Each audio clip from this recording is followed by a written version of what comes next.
On the night of June 9th, 68 after Christ, a 30-year-old man pressed a blade to his own throat in a freedman's villa outside Rome, and with trembling hands whispered what may be history's most revealing final words. "What an artist dies in me. Not what an emperor, not what a god, an artist." In that single gasping sentence, Nero Claudius Caesar condensed the impossible contradiction of his entire existence. How does a boy crowned ruler of the known world at 16, heir to the blood of Augustus himself, die alone and abandoned, mourning not his lost empire but his lost audience? This is the complete story. Not the caricature, not the cartoon villain fiddling while Rome burns, not the monster of Christian tradition, the full, documented, psychologically devastating life of a human being, born into the most dangerous family the ancient world ever produced, raised by a mother willing to poison an emperor to place her son on the throne, educated by one of history's greatest philosophers, and then left alone with absolute power before his mind was fully formed. You will witness the world that made him, a dynasty founded by Augustus and corroded across 4 generations into a machine of paranoia and fratricide. You will follow the rise, a child exiled under Caligula, reclaimed by a mother whose ambition burned hotter than any fire her son would later be accused of setting. You will see the golden years, when Rome genuinely flourished under his early reign, when tax reform and judicial mercy made senators praise the young emperor's wisdom. Then you will watch the unraveling, the murder of a stepbrother by poison at a dinner table, the assassination of his own mother, planned with the cold precision of a military campaign, the slow shedding of every advisor, every restraint, every boundary between the man and the madness of unchecked power. You will stand in the ashes of the Great Fire, 10 of 14 districts destroyed in July of 64, and confront the question that has haunted historians for 2,000 years. You will walk through the Domus Aurea, that golden palace of revolving ceilings and jeweled walls that swallowed the heart of Rome itself. You will travel to Greece, where an emperor of 60 million souls competed in chariot races and singing contests, collecting over 1,800 victory crowns while his empire quietly began to die behind him. What makes Nero irreplaceable to history is not his cruelty. Rome produced crueler men. It is the collision he represents, the moment when art and absolute power occupied the same body and destroyed each other.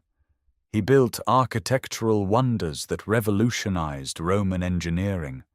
He conducted diplomacy with Parthia that secured peace for a generation. He also murdered his wife, executed his former teacher, and may have burned his own capital to make room for a palace. The truth is stranger and more human than any legend. The Antichrist of early Christian imagination was also a ruler whose death was mourned by common people, whose grave received flowers for decades, whose return was hoped for across the eastern provinces in the strange myth of Nero Redivivus, the emperor who would come back. 3 centuries of Christian demonization built one image. Modern archaeology reveals another. The complete picture requires both, and demands we look without flinching at a life that contains golden ages and matricide, genuine artistic vision and bottomless narcissism, administrative competence and theatrical madness, all within the same 30 years. If you value complete journeys through the lives that shaped civilization, subscribe and join us each week as we resurrect one extraordinary human being from beneath the weight of myth, restoring the real person behind the immortal name. Now let us go back, before the fire, before the golden house, before the blade at the throat. Back to a coastal town called Antium, where on a December morning in the 37th year after Christ, a boy was born into a dynasty already devouring itself. This is where the legend begins. The villa at Antium stands on a cliff above the Tyrrhenian Sea, its marble colonnades catching the salt wind that rolls in from deep water. It is December, the 15th day, in the 37th year of the Common Era. Inside, Agrippina the Younger labors to bring forth a son. She is 19 years old, great-granddaughter of the divine Augustus, and already she understands that blood alone means nothing without power to protect it. The child arrives at dawn. They name him Lucius Domitius Ahenobarbus, after his father's ancient line, a family known for red beards, violent tempers, and a cruelty that Suetonius would later catalogue with grim precision. His father, Gnaeus Domitius Ahenobarbus, is a man of senatorial rank and legendary brutality. He once killed a freedman for refusing to drink more wine. He deliberately ran down a child with his chariot on the Appian Way. When congratulated on the birth of his son, Gnaeus reportedly said that nothing born of himself and Agrippina could be anything but abominable and a public disaster. Whether the anecdote is true or invented after the fact, it captures the darkness that later Romans projected backward onto this infant's origins. The dynasty into which Lucius is born has already consumed itself for decades. Augustus built the Principate from the ashes of civil war, but his successors inherited paranoia alongside purple. Tiberius retreated to Capri and ruled through terror. Caligula, Agrippina's own brother, seized power in 37 Taurus, the same year Lucius was born, and within months descended into megalomania. The Julio-Claudian bloodline is thinning. Its surviving members watched, exiled, or murdered according to the emperor's shifting suspicions. When Lucius is barely 2 years old, Caligula banishes Agrippina to the Pontian Islands. The child loses his mother to the sea. His father dies shortly after, in the year 40, leaving the 3-year-old an orphan in all but name. His inheritance is seized. He is sent to live with his aunt Domitia Lepida. Raised not in a palace but in modest circumstances, Suetonius claims his tutors were a dancer and a barber. The golden-blooded boy grows up in shadows, far from the corridors of the Palatine Hill. Everything changes in January of 41. The Praetorian Guard murders Caligula and elevates Claudius, Agrippina's uncle, to the throne. Agrippina returns from exile. She is patient. She watches, she remarries, builds alliances, and waits for the aging emperor to need what she offers: legitimacy through Augustus's bloodline, and a mature heir more promising than Claudius's young son Britannicus. By 49, Agrippina achieves the impossible. She becomes Claudius's wife, his fourth, despite being his niece, a union requiring a special senatorial decree. The marriage is political architecture of the highest order. She brings her son back into the light. Lucius Domitius Ahenobarbus, now 11 years old, enters the imperial household. He is thin, blue-eyed, with reddish-blonde hair and a weak chin that sculptors will later strengthen in marble. He has survived exile, orphanhood, and obscurity. His mother has not merely rescued him, she has positioned him as the future master of the known world. The boy does not yet understand the full machinery turning around him, but he is learning. In the perfumed rooms of the Palatine, where slaves move silently and every whispered word carries consequence, the last natural-born descendant of Augustus begins his education in power. Seneca has not yet arrived, the poison has not yet been prepared, the fire has not yet been imagined.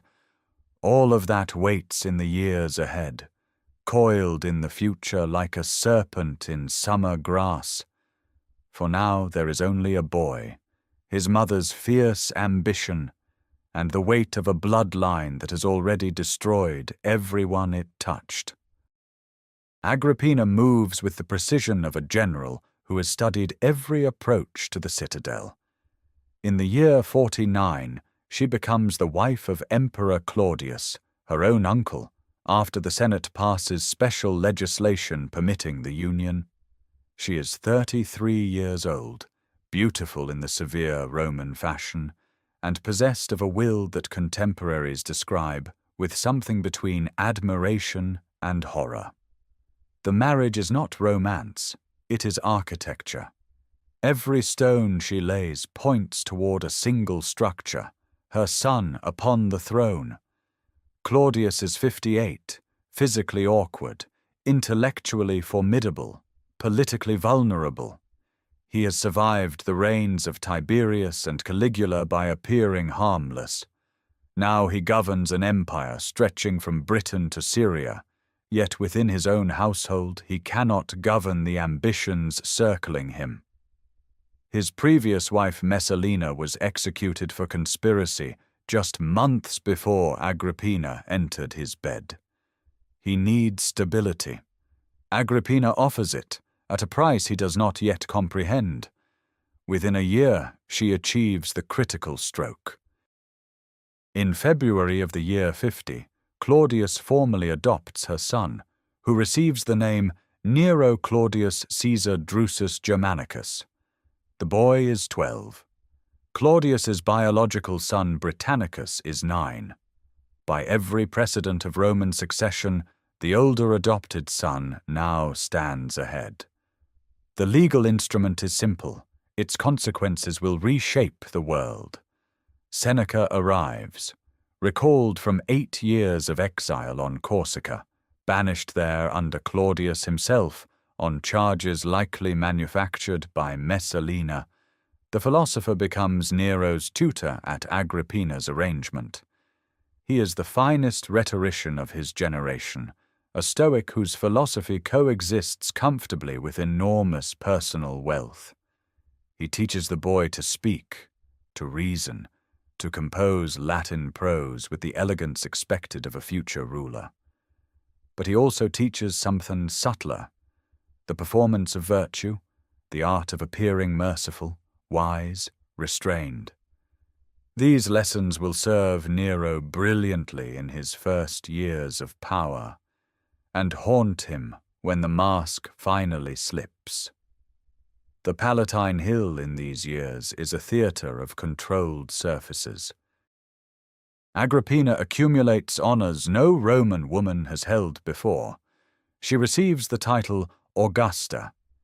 She appears on coinage beside Claudius, facing him as an equal, not in profile behind him. She sits at state ceremonies in a military cloak.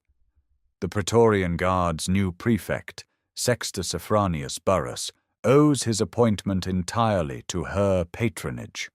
Every lever of power passes through her hands. Britannicus grows in the shadows.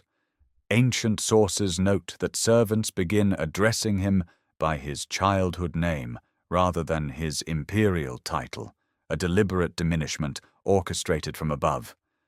The boy is isolated, his tutors replaced, his companions removed. He is not yet murdered. That will come later. For now, he is simply made invisible. On the night of October 13th, in the year 54, Claudius dines on mushrooms. What happens next varies by source. Tacitus reports poison administered by the taster Halotus, prepared by the notorious Locusta. Suetonius offers multiple versions. Cassius Dio agrees on the mushrooms. Modern scholars debate whether the aging emperor simply died of natural causes, conveniently timed, but the ancient consensus is overwhelming. Agrippina killed him. The body is kept hidden through the night. Astrologers have designated noon on October 13th as the auspicious hour. When the palace doors open, Nero steps forward, 16 years old, golden-haired, dressed in imperial purple. Burrus presents him to the Praetorian Guard. The watchword he gives the soldiers that first day is reported as the best of mothers. The Senate confirms his accession within hours. No opposition materializes. The machinery has functioned perfectly. Agrippina has accomplished what no Roman woman achieved before or after. She has placed her son on the throne of the world through marriage, adoption, murder, and timing so precise it leaves no room for accident. She stands beside him in those first days as co-ruler in all but name, receiving embassies, reviewing documents, her litter carried alongside his. She believes she has won everything. She does not yet see that the instrument she forged, this boy now clothed in supreme power, will turn in her hand like a blade reversing. The son she made emperor will, within 5 years, make her a corpse. The 16-year-old stands before the Praetorian Guard on the afternoon of October 13th, 54, draped in a purple cloak that belonged to a dead man hours before. His voice has not yet fully deepened. The donative he promises, 15,000 sesterces per guardsman, buys their thunderous acclamation. By nightfall, the Senate ratifies what the swords have already decided. Nero Claudius Caesar Augustus Germanicus rules the known world from Britain to Syria, from the Rhine to the Sahara. The first weeks reveal a careful choreography. Nero delivers his inaugural address to the Senate, words composed by Seneca, promising clemency, respect for senatorial prerogative, and a return to Augustan principles. He pledges that the palace and the state shall remain separate spheres. He refuses excessive honors. He declines the title Pater Patriae as premature. When a death warrant requires his signature, he reportedly laments that he ever learned to write. These gestures land precisely as intended. The Senate exhales. After Caligula's madness and Claudius's rule through freedmen, here at last is a prince who speaks their language. Behind the public modesty, real power settles into a triumvirate. Seneca controls rhetoric, policy, and the emperor's public image. Burrus commands the Praetorians and manages military affairs. Agrippina expects to command both men through her son. For a brief season, this arrangement holds. Coins minted in late 54 show Agrippina's portrait facing Nero's, equal in size, confronting him as though they share the throne. It is an unprecedented image. No emperor's mother has ever appeared so prominently on imperial currency. But the boy is growing into the role faster than his mother calculated. Within months, Nero begins receiving petitioners without her presence. When Agrippina attempts to sit beside him during an audience with Armenian ambassadors, Seneca whispers a suggestion. The young emperor rises, crosses to his mother as if in filial devotion, and gently guides her away from the tribunal. The gesture is tender. The message is absolute.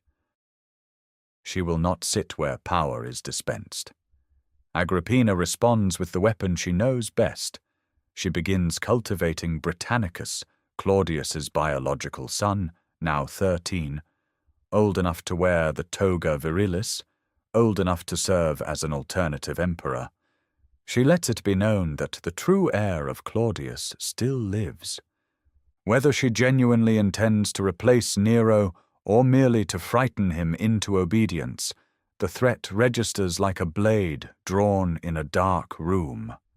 The boy acts. In February of 55, during a banquet, Britannicus collapses after drinking.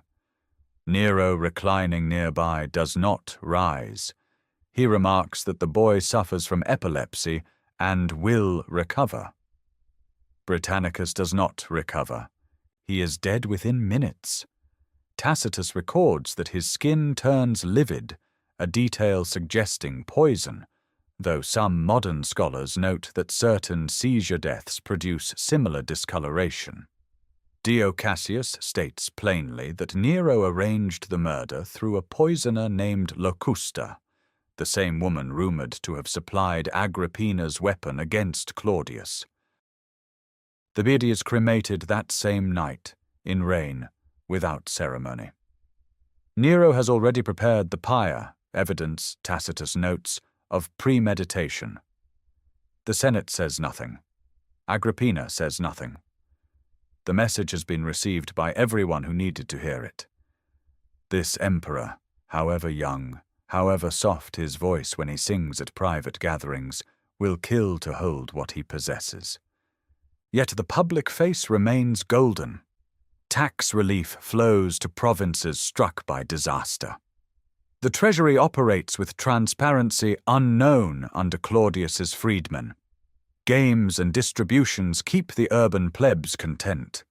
Nero's popularity among common Romans grows genuine and deep, a love that will outlast him by decades, manifesting in flowers left at his tomb long after his death. The court settles into its new geometry. Agrippina retreats to a secondary residence, stripped of her German bodyguard, her influence contracting month by month.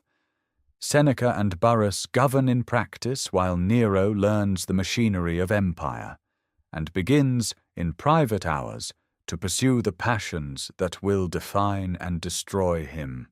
The lyre, the stage, the roar of applause that no amount of political power can replicate. The years between 55 and 58 unfold across the empire like a slow exhalation after decades of held breath.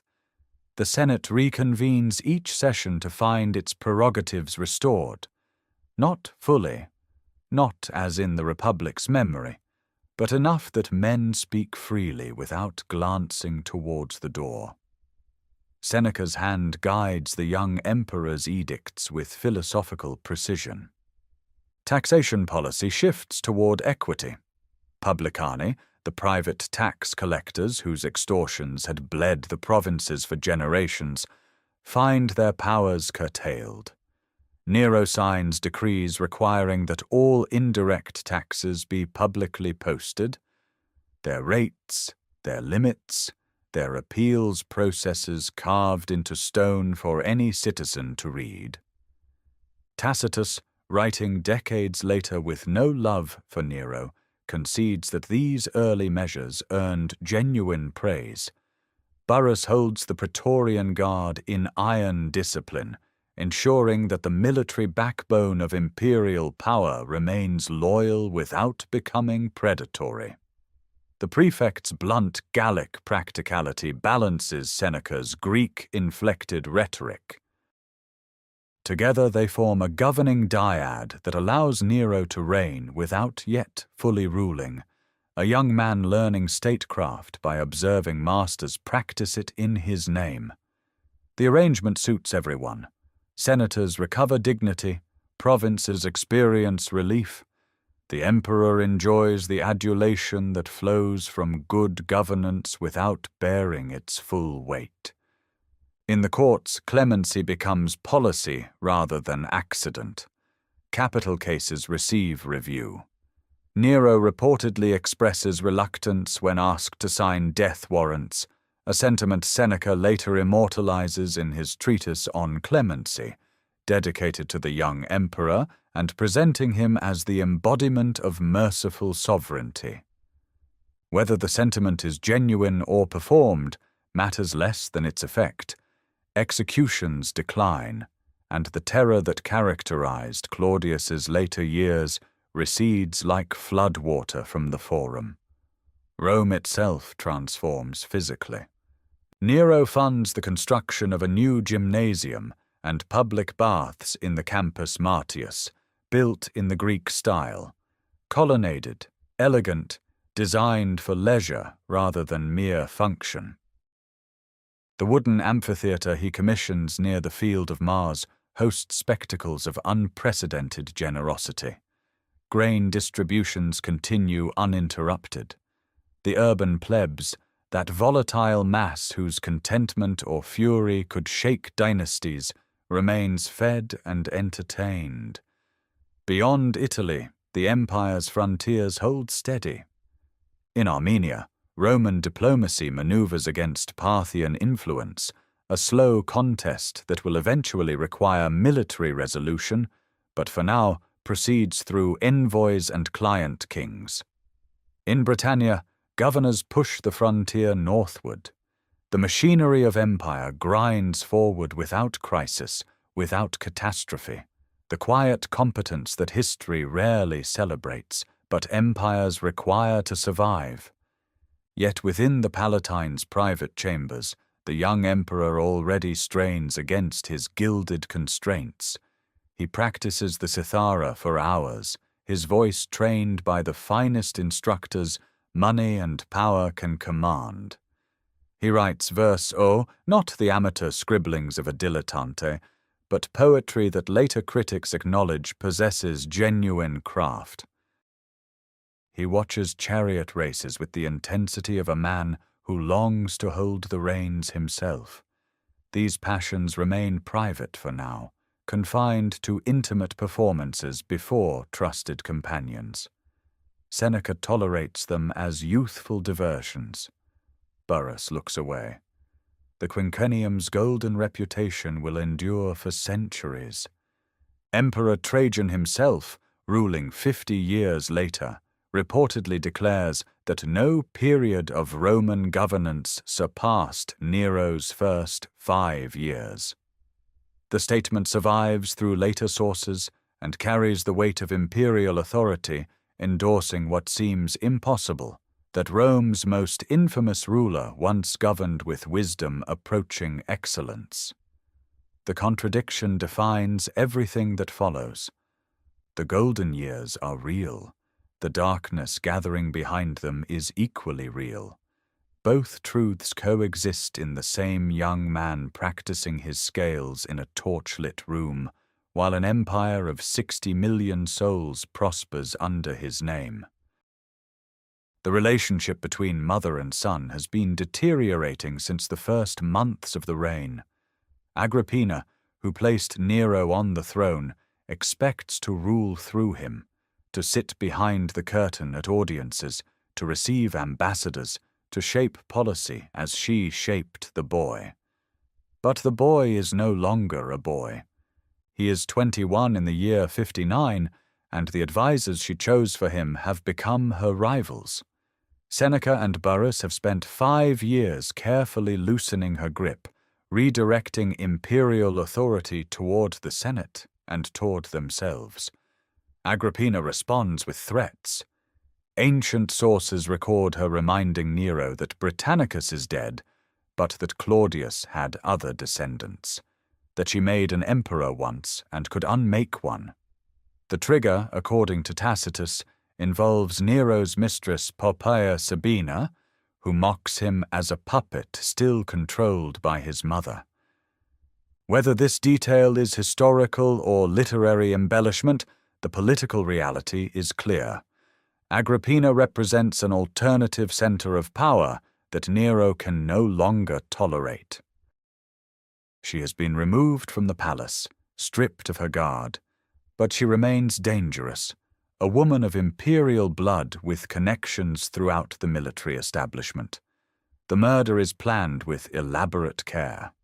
The first attempt, in March of 59, employs a collapsing boat designed to sink during a nighttime crossing of the Bay of Baiae. Agrippina boards the vessel after a banquet of apparent reconciliation at Nero's villa. The mechanism triggers, the canopy collapses, but Agrippina survives. She swims to shore in the dark waters of the Campanian coast, pulled from the sea by local fishermen. The bay lies still under spring stars, while a mother realizes her son has tried to kill her. She sends word to Nero that she has survived an accident. He panics. Seneca and Burrus are summoned in the dead of night. According to Tacitus, Seneca turns to Burrus and asks whether the Praetorians might carry out the execution. Burrus refuses. The guard will not raise hands against a daughter of Germanicus. The task falls to the freedman Anicetus, commander of the fleet at Misenum, who had designed the failed boat. He arrives at Agrippina's villa with armed sailors. She is found in her bedchamber, attended by a single maid. When the soldiers enter, she reportedly bares her abdomen and commands them to strike the womb that bore Nero.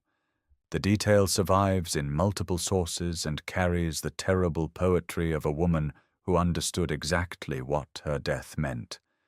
The body is cremated that same night on a dining couch, without ceremony. Nero does not attend.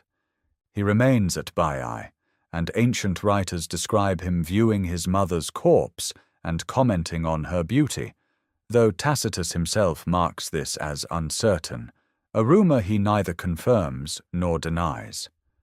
The aftermath reshapes everything. Nero writes to the Senate claiming Agrippina had conspired against him and taken her own life when discovered. The Senate accepts the fiction with relief. Many senators had feared her influence. Congratulations arrive. Temples offer thanksgiving. But Nero himself, according to Suetonius, is haunted. He speaks of her ghost pursuing him. He employs Persian magi to summon and appease her shade. Whether genuine guilt or political performance, the matricide becomes the hinge of his reign. The moment when the golden quinquennium ends and something darker begins. The young man who returns to Rome from Baiae in the spring of 59 carries a stain that no amount of applause, no artistic triumph, no architectural wonder will ever wash clean. Every ancient historian who tells his story treats this moment as the revelation of his true nature. The artist-emperor is also the son who killed the woman who made him. The man who returns from Baiae is no longer the boy guided by tutors. Something has broken open inside him, or perhaps been liberated. With Agrippina dead and her shadow lifted from the Palatine, Nero turns towards the thing he has always loved most: performance. The lyre, the cithara, the tragic mask, the chariot reins, these become not diversions from imperial duty, but, in his mind, the very expression of it. He has sung privately for years, training his voice under the citharoid terpnus, practicing breath control techniques that Suetonius describes in detail, lying with lead weights on his chest, purging with emetics to thin his frame, abstaining from fruits and foods thought harmful to the vocal cords. Now, in the months following 59, the private artist demands a public stage.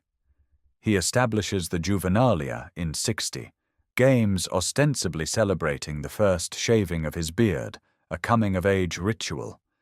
But the true purpose is transparent. Nero himself performs before an invited audience of senators, equestrians, and courtiers in his private gardens across the Tiber. He sings passages from tragic opera, accompanying himself on the cithara. The audience is not permitted to leave. Tacitus records the discomfort with acid precision. Old senators sitting for hours, some feigning illness, others carried out as if dead. Women of rank enduring the spectacle in silence. Yet the applause is thunderous, Organized by a claque of 5,000 young men, Nero has trained in rhythmic patterns of praise, the buzzing of bees, the clapping of roof tiles, the ringing of hollow pots. These Augustiani, as they are called, attend every performance, their coordinated ovations filling theaters with manufactured ecstasy. In 61, Nero institutes the Neronia, a Greek-style festival of music, gymnastics, and horsemanship, the first permanent competition of its kind in Rome. He does not yet perform publicly at this inaugural event, but the intention is unmistakable. Rome is being reshaped into a Greek cultural capital, and its emperor will be its supreme artist. Simultaneously, a woman enters the narrative who will reshape his private world entirely. Poppaea Sabina, wife first of Rubrius Crispinus, then of Nero's companion Otho, is described by Tacitus as possessing every gift except virtue. Beautiful, intelligent, politically astute, she becomes Nero's mistress and then his obsession. She encourages his artistic ambitions, mocks the influence of Seneca and Burrus as the restraints of old men upon a god. Otho is dispatched to govern Lusitania, conveniently removed to the empire's western edge. Burrus dies in 62. Whether from throat cancer or poison, sources disagree. His death removes the last military counterweight to Nero's impulses. Seneca, sensing the shift, requests permission to retire, offering to return his vast wealth to the emperor. Nero refuses with elaborate courtesy, embracing his old tutor while effectively dismissing him from influence. The philosopher withdraws to his estates, his years of guidance concluded.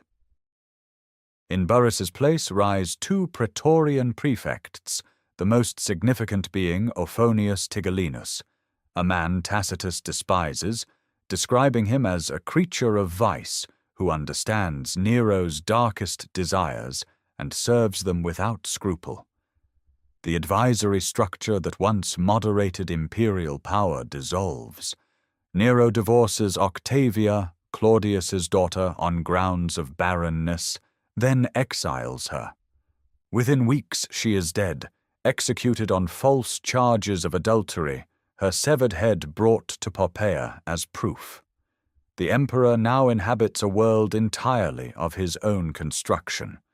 He performs, he races chariots in the Vatican circus, he composes poetry that Tacitus grudgingly admits shows some original talent. The Senate watches in horrified silence. The common people, who receive generous games and grain, adore him. Rome splits along class lines, the aristocracy seeing degradation where the populace sees generosity and spectacle. The artist is unbound, and the empire holds its breath.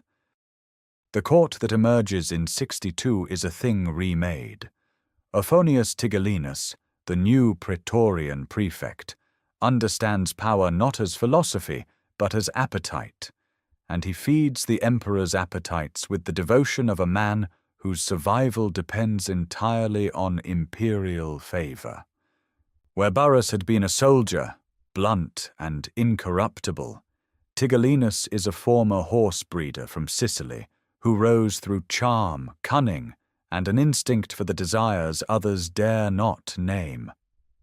He organizes banquets on barges floating across Agrippa's lake, the shores lined with brothels staffed by women of every rank, torchlight reflecting off water, while Rome's emperor reclines among performers and sycophants.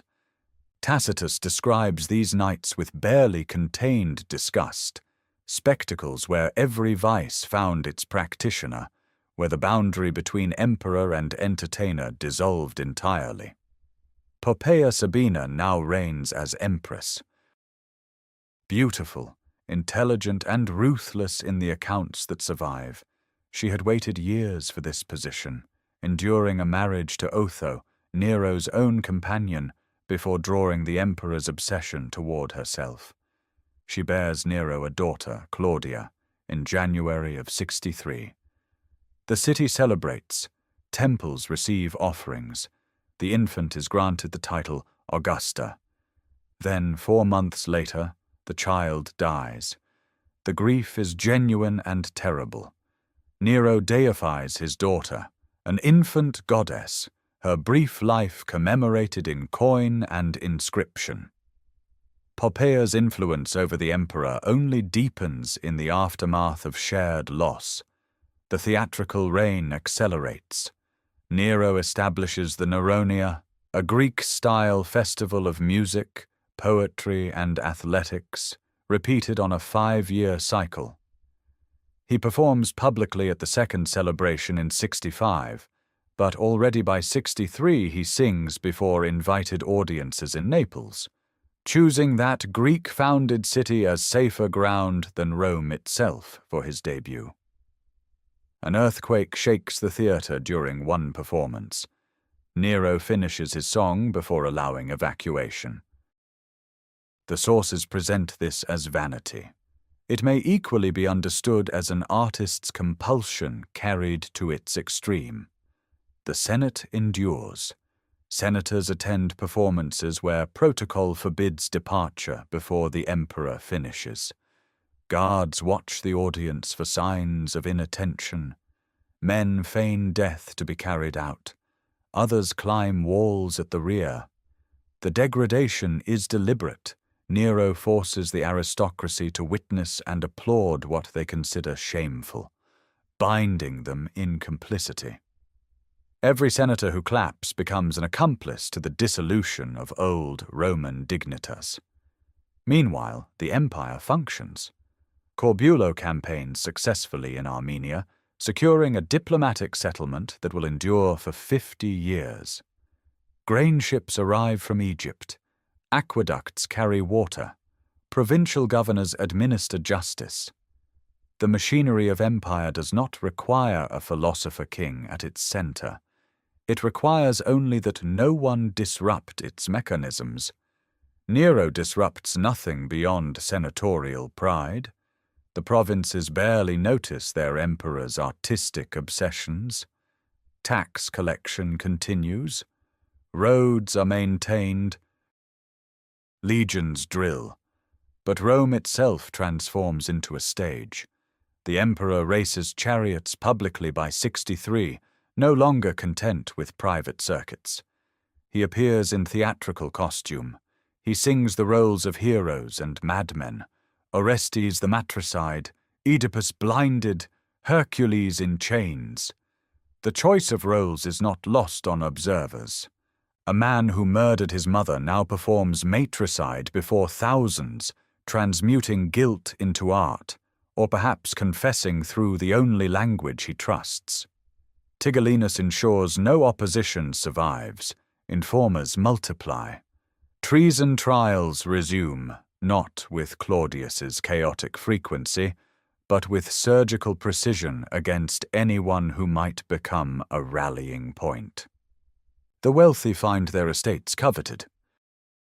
The Principate's finances, strained by Nero's generosity and building projects, require constant infusion. Confiscation follows accusation, follows whispered denunciation. The court is remade as a mechanism of spectacle and extraction, beautiful and merciless, rotating around a single figure who believes himself chosen by Apollo. Rome in 64 stands magnificent and volatile.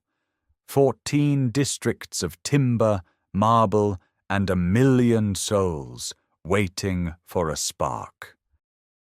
The spark comes on the night of July 18th, 64, somewhere near the Circus Maximus, where shops selling flammable oils cluster against wooden stands.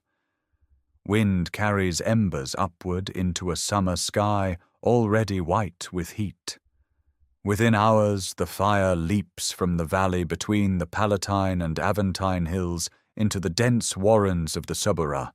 feeding on tenement blocks stacked 5 and 6 stories high, their timber frames dry as kindling after weeks without rain.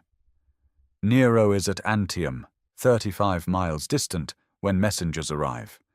He returns to find a city transformed into a furnace. Tacitus records that the fire burns for 6 days before being checked, then reignites for 3 more. 10 of Rome's 14 districts suffer damage. 3 are leveled entirely, reduced to ash and blackened foundation stones. 7 more stand as skeletal ruins, walls without roofs, temples without ceilings. The human cost defies precise accounting. Hundreds dead, hundreds of thousands homeless, refugees flooding the Campus Martius and Vatican fields, sheltering in tombs and porticos. The emperor opens his own gardens on the Vatican Hill. He orders emergency grain shipments and reduces the price of corn to a fraction of its market value. Temporary shelters rise across the city. These are documented acts of genuine administrative response, yet they cannot compete with the rumor that spreads faster than the fire itself. Nero, the story goes, watched from a tower and sang of Troy's destruction while Rome burned. Suetonius reports this as fact. Tacitus is more cautious, noting only that the rumor circulated and that Nero could not suppress it. No contemporary source confirms the performance. The image, however, proves indelible. The emperor as artist even in catastrophe, aestheticizing suffering, composing verses while citizens choke on smoke. Whether the fire was accidental or deliberate remains unknowable. Rome burned regularly. Dense population, open flames for cooking and light, summer winds funneling through narrow streets. But the speed of this conflagration and its convenient destruction of precisely the neighborhoods Nero would soon claim for building projects fed suspicion even among ancient writers sympathetic to factual precision.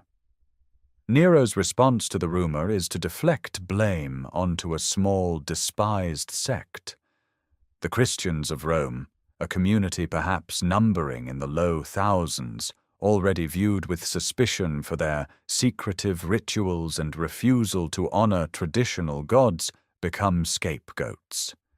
Tacitus describes their punishment with clinical horror. Some are covered in animal skins and torn apart by dogs, others crucified, still others coated in pitch and set alight as human torches to illuminate Nero's gardens during evening entertainments. Even Tacitus, no friend to Christians, notes that public sympathy shifted toward the victims, sensing that their suffering served not justice, but one man's cruelty. The fire transforms Rome physically and politically. Nero immediately announces new building codes, wider streets, stone facades, mandatory fire breaks, covered porticos providing shade and shelter. These regulations represent genuine urban planning. The Rome that rises from the ashes will be safer, more rational, more beautiful. But rising alongside the new city is something else entirely. A palace complex of unprecedented scale, consuming perhaps 100 to 300 acres of central Rome where tenements and temples once stood. The Domus Aurea, the Golden House, begins to take shape in Nero's imagination even as smoke still drifts from the ruins. The fire has given him what no amount of imperial authority could have provided peacefully: empty land at the heart of the world's greatest city. The ashes settle through August and September. Reconstruction crews clear rubble. Surveyors mark new street lines. And across the empire, the story crystallizes into something simpler than truth: a mad emperor, a burning city, a lyre's melody rising above the screams. The legend requires no evidence. It requires only the image. Golden firelight on a young face, lips parted in song, while everything ordinary Romans built and loved turns to cinder below. The architects Severus and Sella begin their work in the autumn of 64, and what they conceive is unlike anything Rome has seen. The Domus Aurea is not merely a palace, it is a landscape, a private countryside transplanted into the charred heart of the capital, stretching across portions of the Palatine, Esquiline, and Caelian hills, swallowing perhaps 300 acres of ground where thousands of Romans once lived, worshipped, and conducted their daily commerce. The design unfolds across months of furious construction. Colonnaded porticos run for a mile. An artificial lake fills the valley where the fire burned hottest, its shores landscaped to resemble a rural coastline, complete with pastures, vineyards, and groves of trees transplanted from estates across Italy. Herds of animals graze within sight of the forum. The message is unmistakable. The emperor has absorbed the city into his household. Rome itself has become Nero's villa. Inside the residential wings, the revolution is architectural. The octagonal dining room that Severus designs represents something genuinely new in Roman building, a domed concrete space with an oculus open to the sky, surrounded by radiating chambers that catch light at shifting angles throughout the day. Suetonius later describes a rotating ceiling mechanism fitted with ivory panels that could shower guests with flowers and perfume. Whether this device truly functioned or represents later embellishment remains uncertain, but the ambition it reflects is documented in the structure itself. The concrete dome anticipates techniques that will reach their fullest expression in the Pantheon half a century later. The walls receive frescoes by the painter Fabulus, who works in a toga even on scaffolding, covering vault after vault with mythological scenes, architectural fantasies, and delicate arabesques against white and gold backgrounds. When Renaissance artists lower themselves on ropes into the buried rooms 14 centuries later, they will call these designs grotesques, from grotta, the Italian word for cave, and the style will reshape European decorative art forever. Fabulus paints for an audience of one, and his patron's taste proves prophetic. Gold leaf covers surfaces throughout the complex. Precious stones, emeralds, mother-of-pearl, colored glass, are set into walls and ceilings. Pipes carry sea-water and sulphur water to separate bathing suites. The vestibule houses a colossal bronze statue of Nero himself, standing perhaps 120 feet tall, its features modeled on the sun god Sol. Pliny the Elder, who sees it, records its dimensions with the precision of an engineer cataloguing a wonder. The cost is staggering. Revenue flows in from provincial taxation, from confiscated estates of condemned senators, from every mechanism of imperial finance. Tacitus notes that Italy and the provinces alike are stripped to fund the construction. The Senate watches in silence as the emperor builds his paradise atop the ruins of their constituents' homes. Yet the Domus Aurea also contains a paradox that later centuries will struggle to reconcile. The same ruler who seizes public land for private pleasure simultaneously imposes Rome's first comprehensive building code.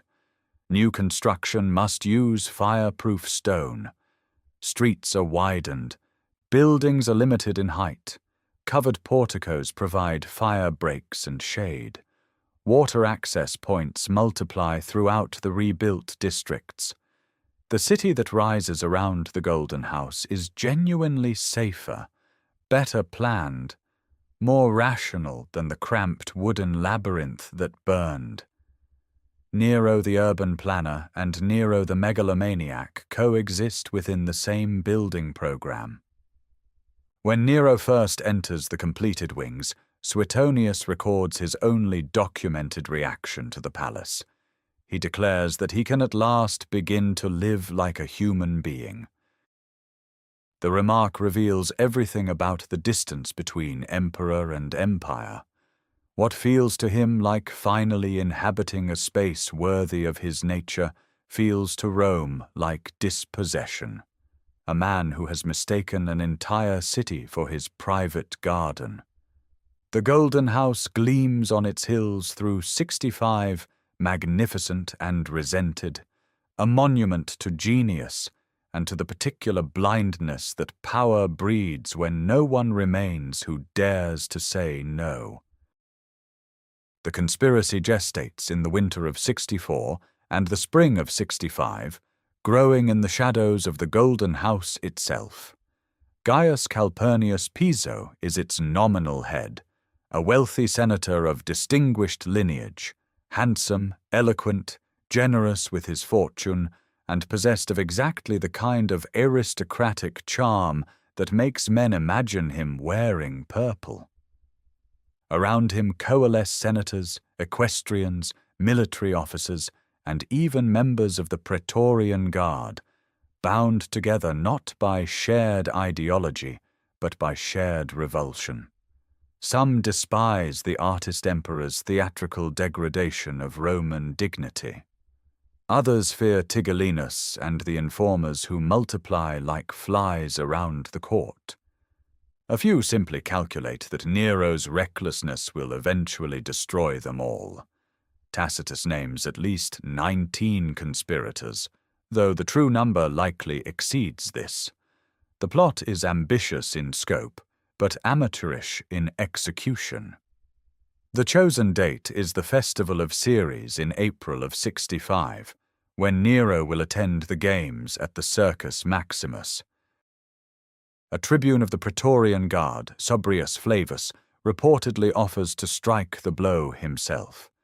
Yet the conspirators delay, argue over details, expand their circle too widely.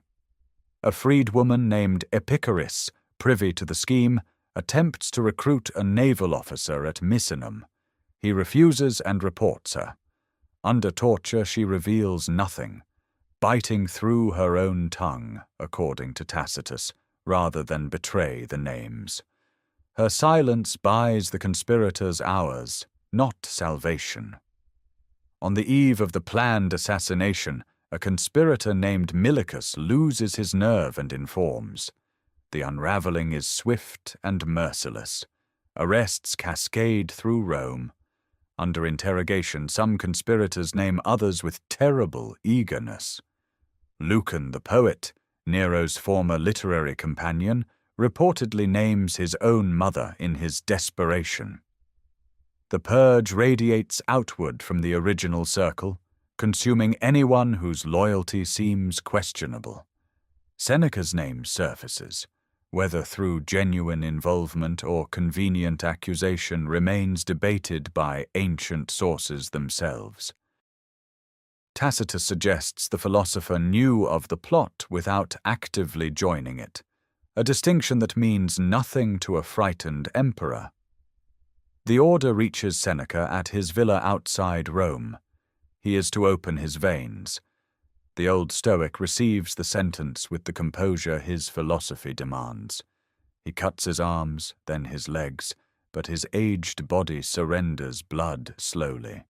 He asks for hemlock, echoing Socrates, but even this fails to kill quickly. Finally, he is carried into a vapor bath, where the steam and heat finish what the blade began. His wife Paulina attempts to die alongside him, but Nero's soldiers bind her wounds. The emperor wants no martyrdom of wives to compound the spectacle. The executions continue through the summer. Sobrius Flavus dies with contempt on his lips. Lucan bleeds out reciting his own verses about a dying soldier. Petronius, the arbiter of elegance and probable author of the Satyricon, receives his death sentence days later and stages his own end as a final artistic performance, opening and rebinding his veins at leisure, dining with friends, then letting the blood flow while his slaves read poetry aloud. The aftermath transforms the regime. Where once Nero ruled through spectacle and charm, he now rules through fear. The informer class swells.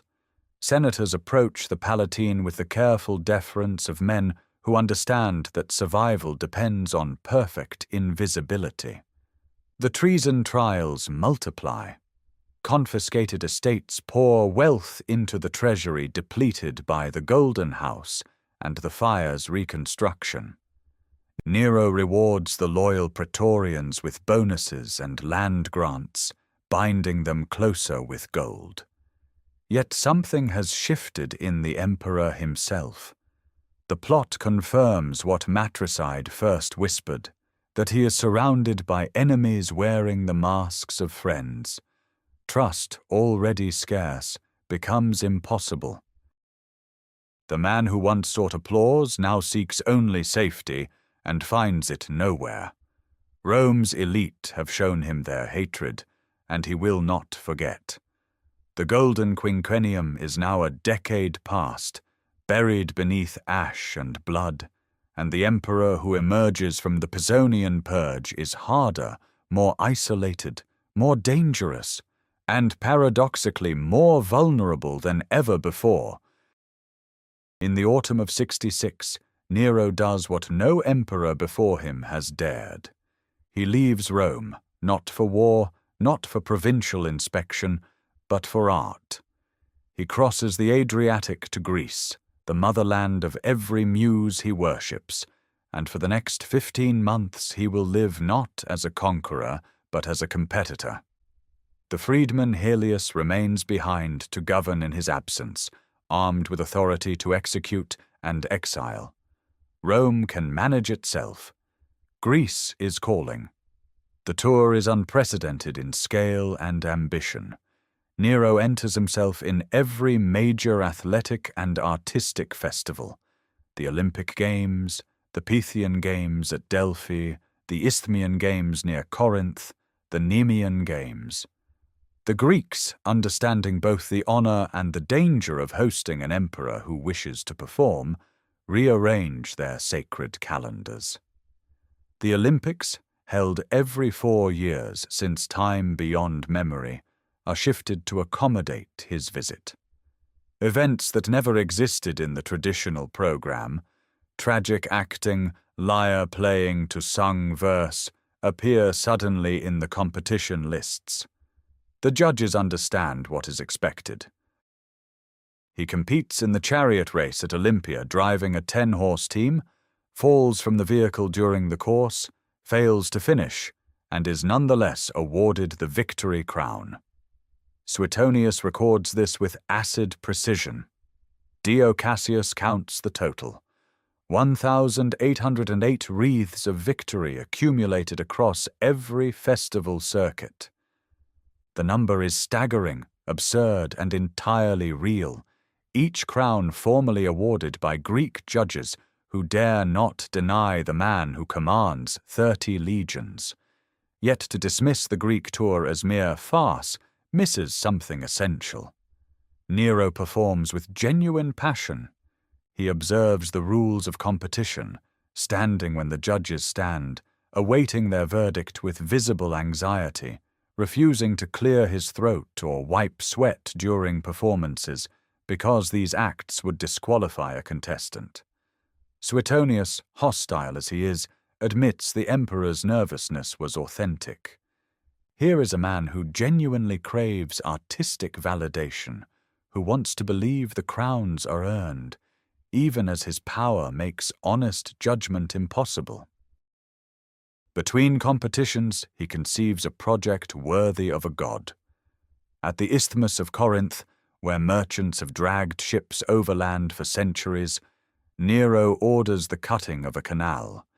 He strikes the first blow himself with a golden pickaxe, carries away the first basket of earth on his own shoulders.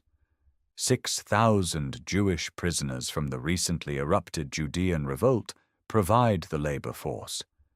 The engineering is ambitious, a channel nearly 4 miles long through solid rock. It will not be completed. 19 centuries later, the modern Corinth Canal follows almost precisely the line Nero's engineers surveyed. He declares Greece free, liberated from Roman taxation, in a speech at the Isthmian Games that echoes Flamininus's famous proclamation 3 centuries earlier. The Greeks weep with gratitude, or perform weeping convincingly. Nero weeps too. This is the audience he has always wanted, a civilization that honors artists as heroes, that does not sneer at a man who sings. But Rome grows restless in his absence. Helios sends increasingly urgent messages. The treasury strains under the cost of the tour, the gifts to Greek cities, the canal project, the ongoing reconstruction after the fire. Senators mutter that the emperor prefers foreign applause to Roman governance. The legions on the Rhine and in Spain watch a distant emperor who races chariots while they guard frozen frontiers. The absence that feeds Nero's soul starves the loyalty of those who keep him in power. He returns to Italy in early 68, entering Naples and then Rome, in a triumphal procession modeled on Greek victory parades, wearing an Olympic crown, riding Augustus's old triumphal chariot, while 1,808 wreaths are carried before him. The Senate watches in silence. The applause he hears is hired. While Nero collects his wreaths in Greece, the eastern frontier of the empire tears open. The province of Judea, simmering for decades under Roman taxation and cultural humiliation, erupts in the spring of 66 into full revolt. The immediate trigger is the procurator Gessius Florus, whose rapacity and contempt for Jewish religious sensibilities finally push Jerusalem beyond endurance. When he seizes 17 talents from the temple treasury, riots explode through the city. Roman soldiers are massacred. The garrison of the Antonia fortress falls. The rebels, a volatile coalition of priestly aristocrats, zealot fighters, and messianic visionaries, seize Jerusalem and fortify it against counterattack. The governor of Syria, Cestius Gallus, marches south with the 12th Legion and auxiliary forces, perhaps 30,000 men, to crush what Rome initially regards as a provincial disturbance. He reaches Jerusalem in the autumn of 66 and begins siege operations against the Temple Mount. Then, inexplicably, he withdraws. The retreat through the pass of Beth Horon becomes a catastrophe. Jewish fighters pour down from the hillsides, cutting the Roman column apart. The 12th Legion loses its eagle, the supreme humiliation for any Roman force. Nearly 6,000 soldiers die. Arms, siege equipment, and the legion's treasury fall into rebel hands. The victory electrifies Judea. Moderates who might have negotiated now believe Rome can be defeated. The revolt spreads across Galilee, Samaria, and the Transjordan. News of the disaster reaches Nero in Greece during the winter of 66 to 67. The loss of a legionary eagle demands response, not merely punitive expedition, but full-scale war. Nero's choice of commander reveals that beneath the artistic obsessions, a calculating political mind still functions. He selects Titus Flavius Vespasianus, Vespasian, a man of undistinguished family from the Sabine country, a competent general who had earned a triumph in Britain under Claudius, but crucially, a man without the aristocratic connections or dynastic ambition that might threaten the throne. Vespasian is safe precisely because he is unglamorous. According to Suetonius, he had recently fallen from favor for dozing during one of Nero's performances in Greece. His appointment is rehabilitation and leash simultaneously. Vespasian assembles his forces through the spring of 67. 3 legions, the 5th, 10th, and 15th, plus auxiliary cohorts and allied contingents from client kings. His son Titus brings the 15th from Alexandria. The combined force numbers approximately 60,000. Vespasian's strategy is methodical, unhurried, designed to isolate Jerusalem by first reducing Galilee and the surrounding territories. He begins with Jotapata, where a Jewish commander named Josephus holds out for 47 days before the fortress falls. Josephus surrenders and, according to his own account, prophesies that Vespasian will become emperor, a detail that later events make suspiciously convenient, but that Vespasian apparently remembers. Through 67, Galilee falls town by town. Gamla resists fiercely before its walls are breached, and thousands die. Tarichi on the Sea of Galilee is taken, its population sold into slavery or slaughtered in the lake.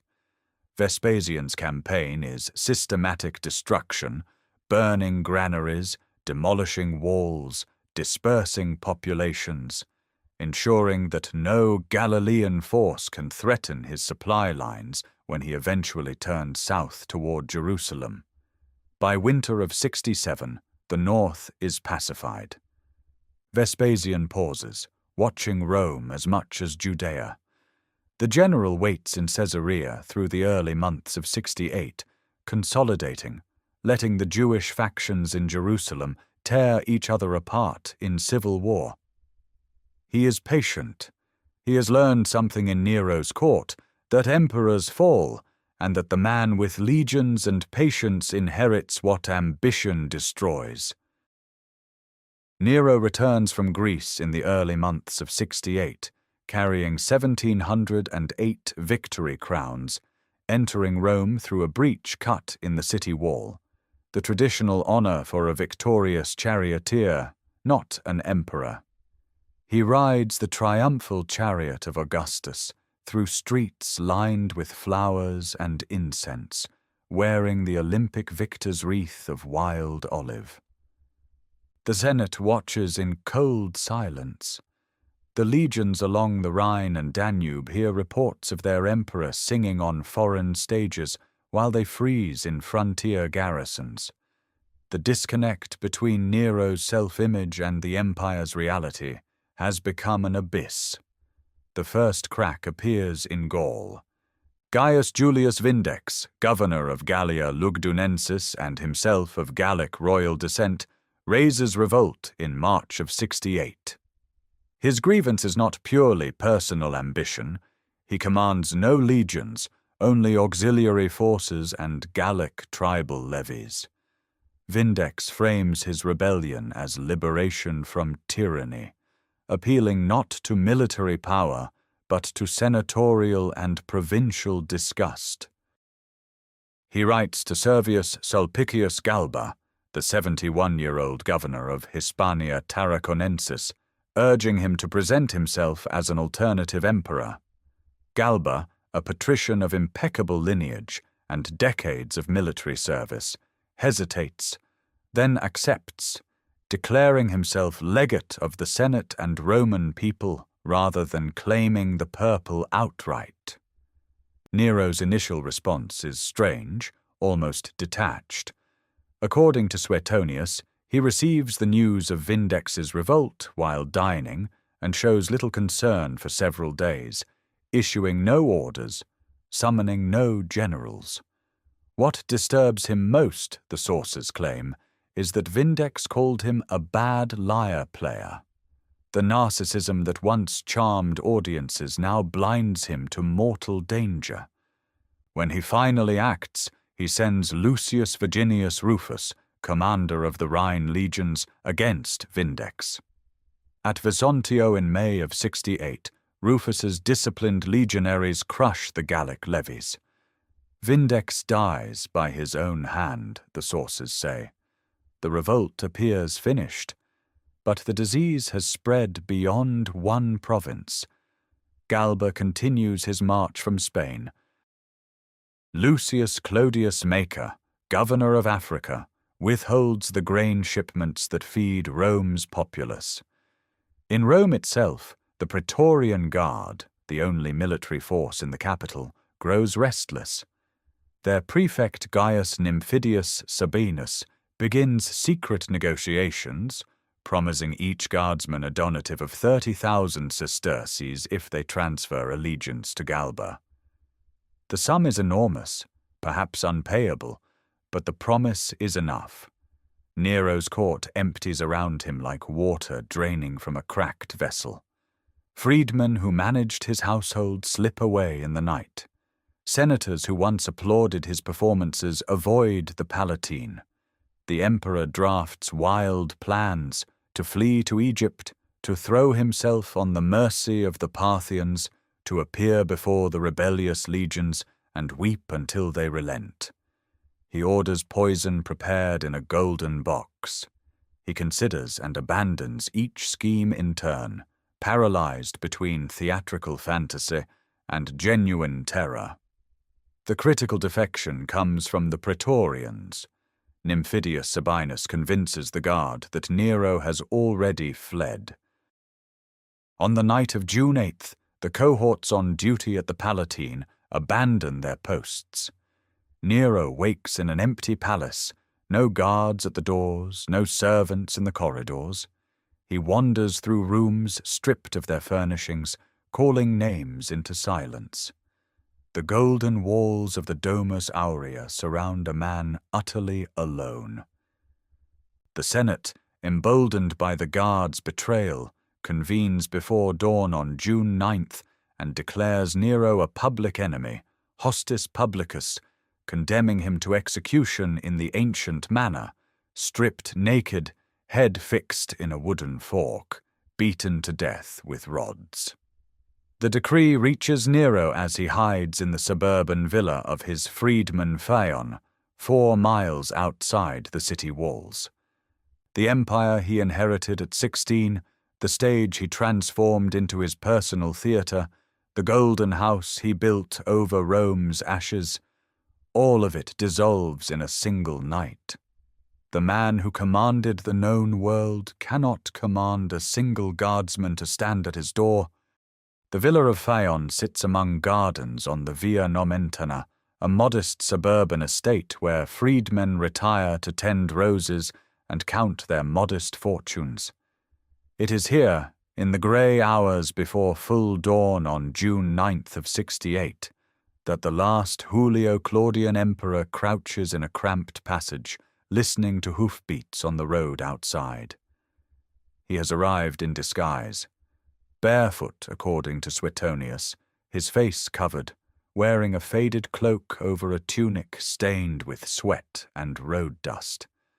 4 companions remain, the freedmen Phaon and Epaphroditus, a eunuch named Sporus, whom Nero had married in grotesque ceremony, and one other servant whose name the sources do not preserve.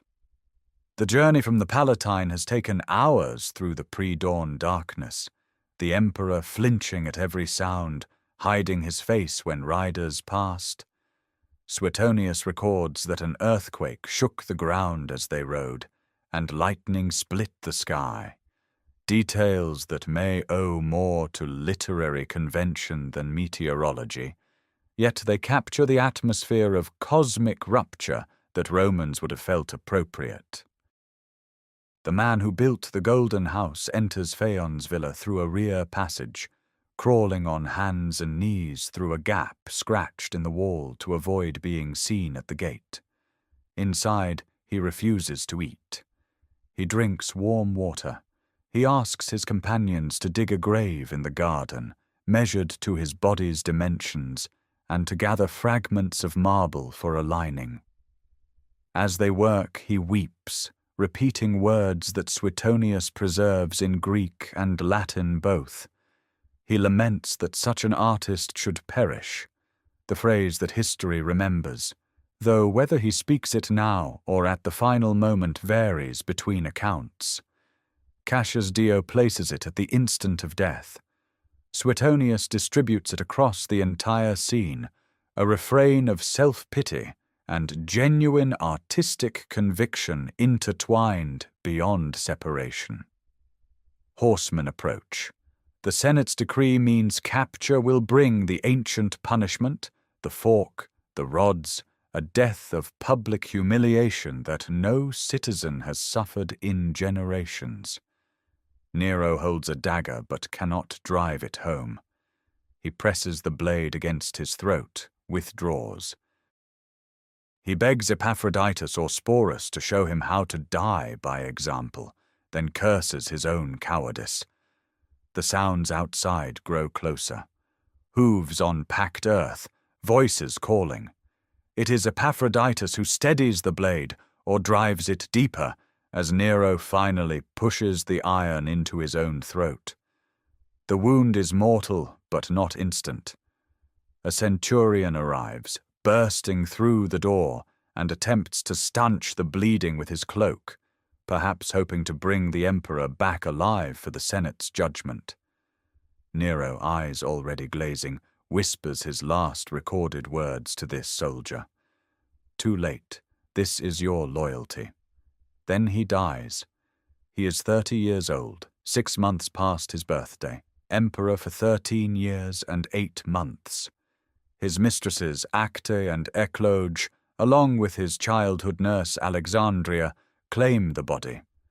They cremate him and place the ashes in the Domiti family tomb on the Pincian Hill, beneath porphyry and white marble.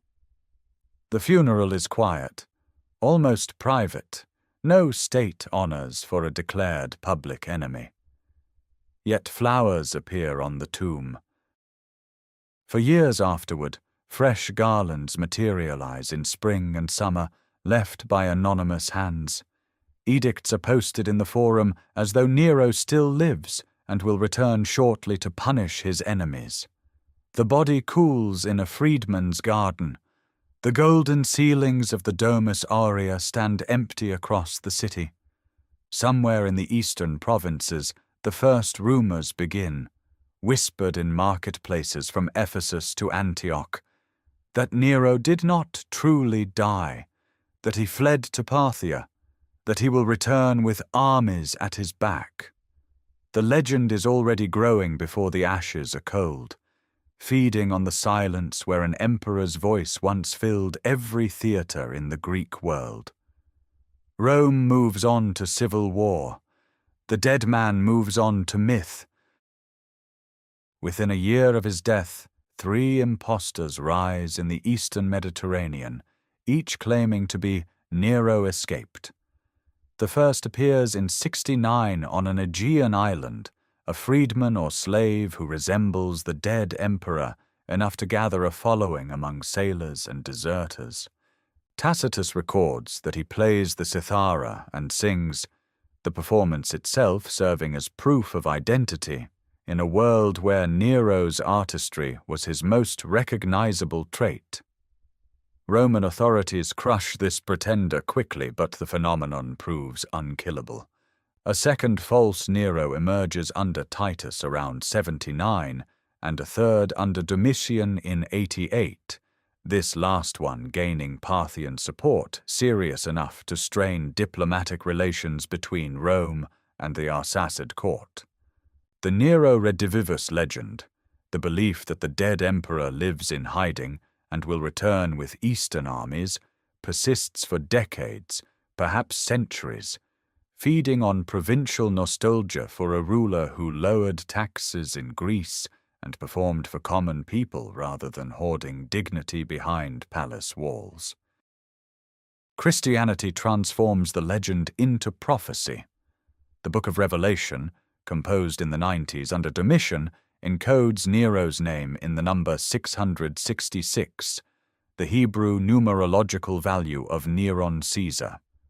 For early Christians who survived his persecution after the Great Fire, Nero becomes the beast, the first systematic enemy of the faith, destined to return as Antichrist before the end of days. Church fathers from Lactantius to Augustine wrestle with the tradition. The historical man dissolves into apocalyptic symbol, his name synonymous with tyranny itself for 15 centuries of European thought. Yet the physical city remembers differently. The Flavian dynasty builds the Colosseum in the drained lake of the Domus Aurea, returning to the public what Nero claimed for himself, a political statement in travertine. But the Golden House itself, buried and forgotten beneath the baths of Trajan, preserves its painted walls in darkness. When Renaissance artists lower themselves on ropes into those underground chambers in the 1480s, they discover frescoed grotesques of astonishing delicacy, fantastical figures, garlands, mythological scenes that directly inspire Raphael, Giovanni da Udine, and the decorative vocabulary of an entire artistic epoch. Nero's private aesthetic, sealed in earth for 14 centuries, reshapes European art without anyone initially recognizing the irony. Modern archaeology continues the reappraisal. The rotating dining room described by Suetonius, dismissed for generations as literary fantasy, was identified in 2009 beneath the Palatine Hill, its mechanism confirmed by excavation. The Corinth Canal, abandoned at Nero's death, follows almost exactly the route completed in 1893. His diplomatic settlement with Parthia over Armenia endured for 50 years without major conflict, a genuine strategic achievement obscured by theatrical scandal. The coinage reveals sophisticated propaganda and evolving portraiture. The provincial administration, particularly in the East, functioned with competence that belies the portrait of pure madness. The contradiction remains irreducible. He murdered his mother, killed 2 wives, executed his former teacher, and persecuted an infant religion that would conquer the empire he ruled. He also reduced taxes, reformed judicial procedure, built with visionary ambition, pursued peace on the eastern frontier, and imagined an emperor who was artist rather than soldier, a concept so alien to Roman tradition that it guaranteed his destruction. He was 30 years old when he died. The marble portraits show a fleshy young face, heavy-lidded, perpetually uncertain whether it belongs to a god or a fool. 2,000 years have not resolved the question. Perhaps that irresolution is the legacy itself. The emperor who refused every category his world offered, and paid the full price for the refusal. Thank you for joining this journey through the life and legend of one of history's most complex rulers. If these stories brought the ancient world closer, consider subscribing so you never miss the next documentary when it arrives.